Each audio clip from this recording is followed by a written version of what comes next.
here, and what are your goals in this final season? Yeah, this is a very emotional season because it's my last collegiate season. The goals I set for this year is just having fun like I did last year, and just bringing whatever I can to ensure that my team wins, and whatever coach needs me to do to ensure the team will win.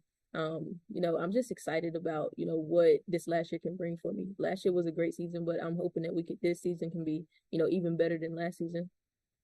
And just with coach, what has she said to the team heading into practice starting on Wednesday? But what's kind of her message been in heading into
hours. So the rain's really added up. That I wouldn't be surprised if some of those totals are, and they're already pretty close to that, the 15 to 20 inch range by the time this is all said and done. Yeah, absolutely. As we see a few areas up around Wrightsville Beach, Carolina Beach, some feeder bands, some light rain there in advance of some heavier rain that moves in over the next 24 hours. Issues that we're going to be dealing with. The amount of rain and now winds. This time yesterday we weren't talking about the potential for almost tropical storm force winds even here in the Charlotte area. That's going to be a big issue over the next 24, 36 hours. So the opposite of what I was just saying about the slow moving through Florida, once it moves out in the Atlantic, it actually gets picked up by an upper level system. So then it starts racing through. So that's the big change because it looked like it was going to be kind of snail's pace moving in. This thing flies. So that's why Friday is now a weather aware day. Without a doubt. And then we start to see the rain. The heavier rain starts in tomorrow morning, about 10 o'clock. Some of the heaviest will be, you got travel plans tomorrow? You got to go to the beach.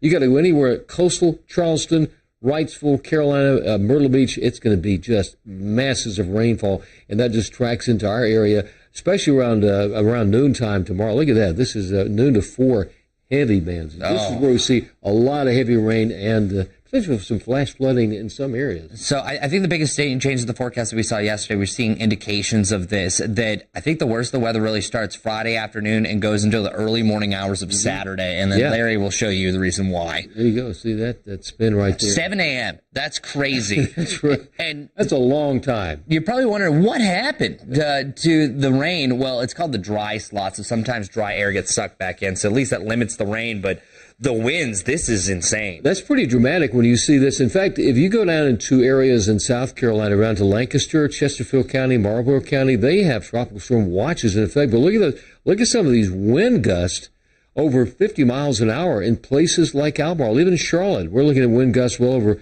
45 miles per hour. That's a major issue when you see winds gusting 45 to 50 miles an hour. Even here in Charlotte, that goes all the way as we get into, say, early Saturday morning. It does lessen at that point, but issues with the amount of rain and the high winds could cause some major problems. Yeah, not a good Friday to Saturday. So the weekend forecast overall, I think, is improving for some of the games that we're talking about. Outdoor activities still breezy in general, but what a kind of a quick punch we're going to see from this storm. So how do you prepare, Larry? I would say that anything, like in my backyard, on the patio, all those loose items like the chairs, the umbrellas, flags, make sure storm drains. This is so important.